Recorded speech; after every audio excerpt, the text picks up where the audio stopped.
Le chapitre 30 de Boruto to Vortex est sorti, c'est une dinguerie. Kashin Koji a décidé qu'il allait tout whipping dans ce chapitre. Inojin se met dans une énorme sauce. Avec Boruto, on a une scène très mystérieuse et intéressante qui se déroule avec la police de Konoha. Et on a Sai qui commence à comprendre certaines choses. On va analyser ça tout de suite, mais n'hésite pas à t'abonner si tu suis ce format tous les mois. Avoue, je vais m'abonner, mais Kashin Koji il a fait quoi? Vas-y, explique direct là. Bon, le chapitre commence avec la suite de l'action de Shikadai qui avait combiné une attaque avec Shosho pour éliminer des clones de Mamushi. Shosho avait écrasé les Mamushi et les a tués, mais petit problème, ils ont oublié le truc le plus important qui était de détruire les yeux des clones de Mamushi pour les empêcher de se cloner, comme Kashin Koji l'avait dit. Donc les Mamushi qui sont morts se clonent, ce qui fait des adversaires en plus à éliminer pour eux. Shikadai, il a oublié une information aussi importante, c'est bizarre hein. C'est vrai que c'est bizarre, mais en soi on n'a jamais vu Kashin Koji communiquer l'information directement à Shikadai qu'il fallait détruire les yeux des Mamushi pour les empêcher de se cloner. Koji l'avait dit à Shikamaru, Boruto et Inojin, puis Shikamaru avait communiqué avec tout le monde, même si du coup vu que Kawaki, lui,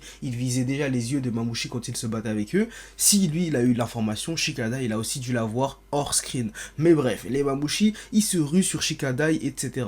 Et Himawari décide de faire quoi? De sortir un Bijudama. C'est l'image du leak qu'on avait eu. Et comme je l'avais analysé, Shikadai dit à Himawari que c'est beaucoup trop dangereux d'utiliser un Bijudama à l'intérieur du village. C'est logique. Ça pourrait détruire le village comme quand Jura, on avait utilisé un qui avait failli raser une partie du village. Himawari, elle avait pas réfléchi à cette possibilité, c'est imbécile. Parle bien d'Himawari aussi, elle est petite frère, c'est normal, elle fait des erreurs. Ouais, mais du coup Shikadai se précipite d'enfermer les Mamushi très habilement et il nous montre la maîtrise de sa technique de manipulation des ombres. En 2 chapitres, on le voit utiliser ces ombres de 2 manières différentes, totalement nouvelles. Ça montre bien que Shikadai, il a bien évolué. Il met les Mamushi du coup en cage, Shosho les balance dans les airs avec sa force monstrueuse et Himawari leur balance son Bijudama dans les airs pour tous les désintégrer. C'est pas passé loin, Himawari, elle a failli détruire le village quand même. Et ouais, Himawari, elle s'excuse de s'être précipitée, elle bégaye un peu, elle dit genre désolé j'ai juste voulu. Shikadai répond t'as juste voulu mon cul, ouais. Et lui il fait un avertissement sévère mais nécessaire parce que c'était vraiment dangereux pour le coup. On va lui appeler Boruto à Shikadai, il va voir s'il va continuer à parler mal à Himawari. Bref, Shikadai après avoir parlé à Himawari, il voit d'autres Mamushi au loin qui se baladent et on voit Inojin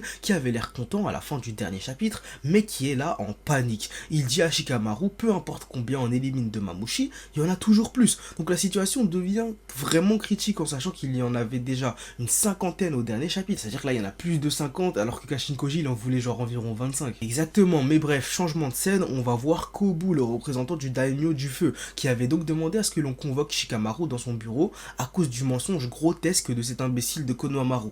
Mais Sai arrive et prévient Kobu de la situation à Konoha. C'est la merde, il y a une attaque de Shinju, Boruto a été aperçu, il faut fuir car vous êtes en danger. Mais Kobu après réflexion, il en a rien à carrer, il veut interroger Shikamaru à tout prix. Purée, mais il casse la tête celui-là, il veut rien lâcher. Il veut pas lâcher le steak, mais du coup on retourne dans le cœur de l'action, on voit des clones de Mamushi qui courent au sein du village, il y en a genre partout. Et les habitants de Konoha ils comprennent chipette, ils comprennent rien à ce qui se passe. Et Inojin qui compte encore les Mamushi dit qu'ils sont plus de 100, carrément il arrive même plus à compter tellement il y en a. Donc on est passé de quelques minutes là, de 7 ou 8 clones à plus de 100 clones de Mamushi. La situation elle est catastrophique. Et on voit qui en train de voler, en train d'aura farmer encore, Boruto j'imagine. Et non, cette fois c'est Delta qui est partie prendre des cours d'aura farming chez Piccolo. Delta est de retour, elle est en train de voler et elle analyse sa zone qu'elle doit protéger avec ses yeux robotiques. Et elle remarque quelque chose à ce moment-là. Sarada arrive aussi et demande à Delta si elle a vu quelque chose. Et elle dit que oui, il y a beaucoup de Mamushi dans cette zone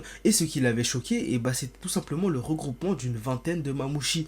Oui, j'ai compté, il y a une vingtaine de Mamushi regroupés en meute comme des loups sauvages. En fait, je pense qu'ils sont en train de se cloner en masse à ce moment même sur cette image. Soit ils sont en train de se cloner, soit ils ont commencé instinctivement à cause de leur nombre conséquent qui fait baisser leur intelligence. C'est le point faible de la capacité de Mamushi, il perd en intelligence plus il se clone. Et Kashin Koji avait bien prévenu qu'à un moment donné, les clones de Mamushi commenceraient à se regrouper comme des meutes justement, comme des moutons. Ah ouais, c'est vrai, j'avais oublié ça. Et bref, Sarada dit à Shikamaru du coup qu'elle est arrivée sur place. Et Shikamaru prend la parole pour parler à tout le monde. Il dit en gros que le plan va évoluer parce que les choses sont devenues hors de contrôle. Mais il dit qu'il a toujours un plan de secours, il a toujours les choses sous contrôle. Il avait prévu cette possibilité. Et donc, ils vont changer le plan. Shikamaru, il constate des choses aussi. Il constate qu'il n'y a eu aucune attaque sur des civils par les Mamushi. Et il y a eu aussi que des légers dégâts sur les bâtiments de Konoha. Pour les civils, c'est normal, hein, parce que Mamushi se comporte limite comme un humain. Il demande juste son chemin.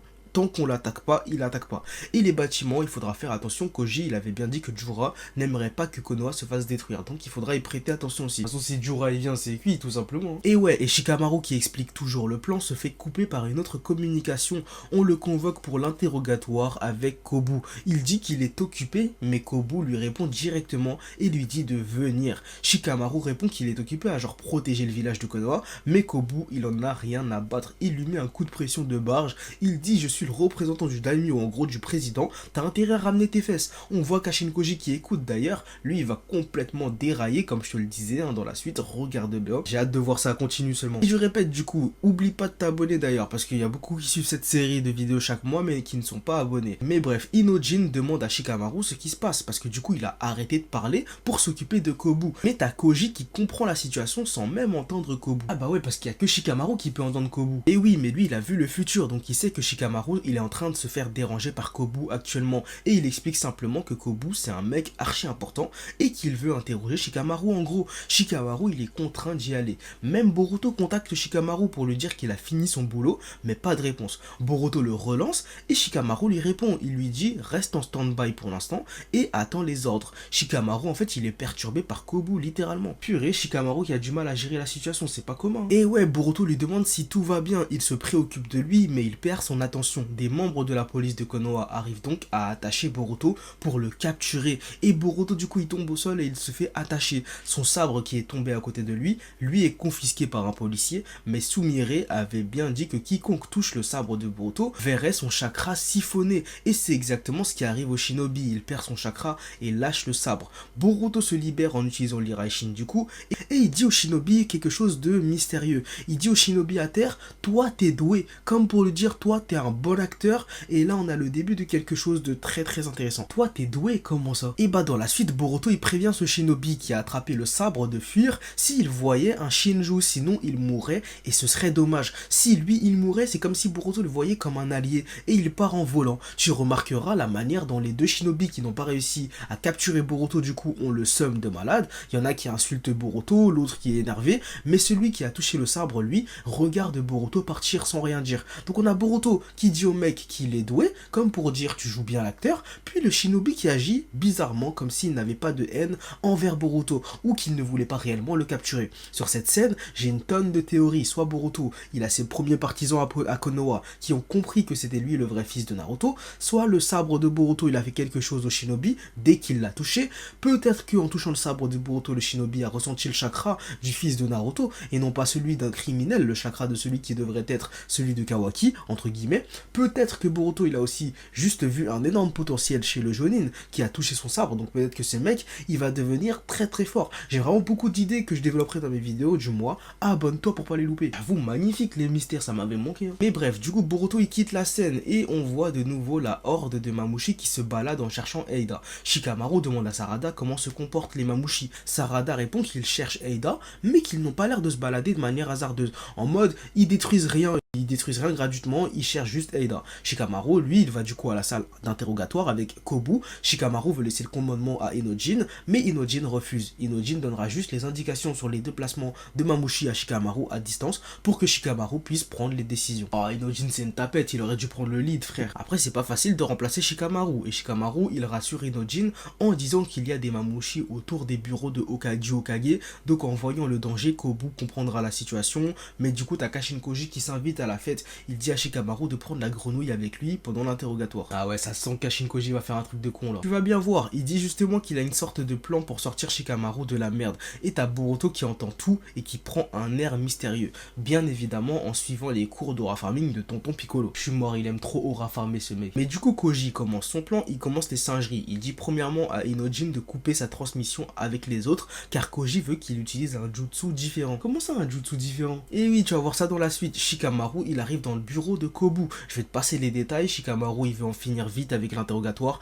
Kobu lui dit qu'il l'a cramé, que c'est lui le traître, qu'il a pas de preuves mais qu'il finira par le coffrer. Ça devient chaud en gros pour Shikamaru. Et on a Koji qui dit à Inojin d'utiliser sa technique. La technique de transposition. La technique iconique de Ino pour prendre le contrôle du corps de quelqu'un. Inojin utilise la technique à travers une grenouille. Grenouille qui est reliée à celle de Shikamaru, que Shikamaru porte sur lui. Et la technique se transmet jusqu'à jusqu'à toucher Kobu, le représentant du daimyo.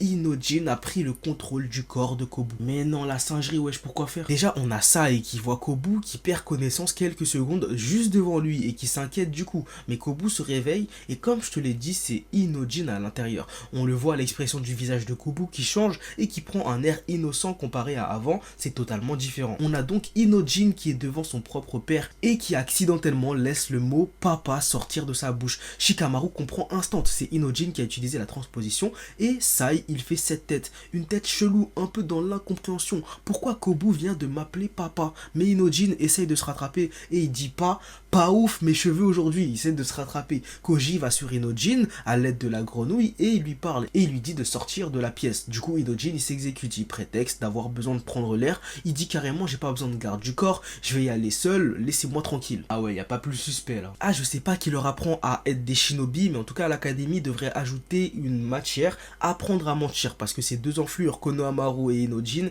ils savent pas du tout mentir. Mais bref, il y a pire qui arrive. Koji, il dit à Inojin de monter sur le toit. Oh là là, qu'est-ce qu'il va faire sur le toit? Et ouais, là ça va devenir un peu fou. Inojin dit que c'est dangereux, il pourrait y avoir des mamouchis et on veut pas qu'un homme d'état aussi important se blesse. Oui, il a raison, s'il arrive quelque chose à Kobu, les répercussions sur Konoha pourraient être terribles. Mais Kashin Koji, lui, il est plus intelligent que ça. Il a pas envie de blesser Kobu.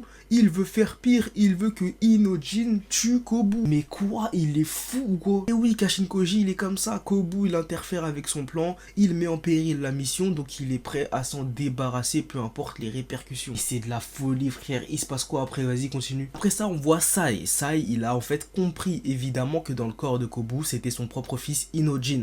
Théorie confirmée, comme je le disais, c'était assez logique. Sai va être dans une merde pas possible, car il va apprendre que son fils a travaillé, entre guillemets, avec des criminels. Il dit à Shikamaru qu'il a compris que c'était la technique de Inojin et il lui demande qu'est-ce qui se passe avec des yeux désespérés. Sai, qui était avant le toutou de Danzo qui obéissait au doigt et à l'œil pendant Naruto, va devoir aller à l'encontre de ses principes et sûrement s'allier à Boruto pour protéger son fils. Dinguerie. De son côté, Kashin Koji, il pousse Inojin à tuer Kobu. Il lui dit saute du bâtiment, fais quelque chose. Inojin n'arrive même pas à y croire. Il a 15 ans, il a jamais tué quelqu'un, il doit être en pétard. Et Kashin Koji lui dit hey, y a pas le temps pour tes conneries. Réfléchis pas avec la moralité, mais avec la rationalité. En gros, Kobu c'est notre ennemi, il doit mourir tout simplement. C'est un de ces gros bâtards, je suis mort. Et il le pousse en plus, Kashin Koji. Il dit à Inojin, ça va rester entre toi et moi, t'inquiète. Et les seuls qui sauront, ce sera toi et moi. Ce sera notre petit secret, personne ne va savoir. Et l'enflure, en plus il ment. Saya et Shikamaru, ils ont déjà compris que c'était Inojin qui était dans le corps de Kobu. Exactement, franchement, c'est n'importe quoi. Kashin Koji, là, pour moi, il est passé du côté obscur. C'est devenu un mec à abattre, sincèrement.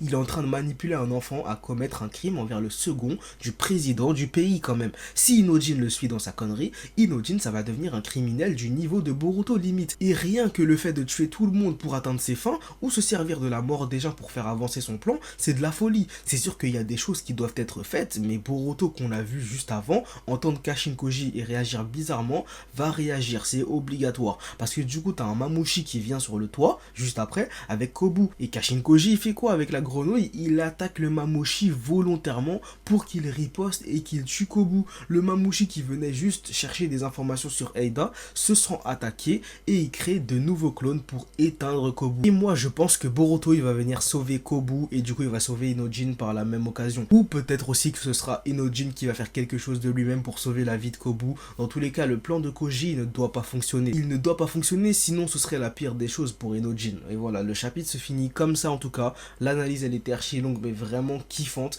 N'hésitez vraiment pas à vous abonner, ça m'envoie de la force. Et on attend le prochain chapitre, le chapitre 31 qui va être un banger. Incroyable analyse, hein. Franchement, j'attends les théories du mois là. Bien vu pour les travaux.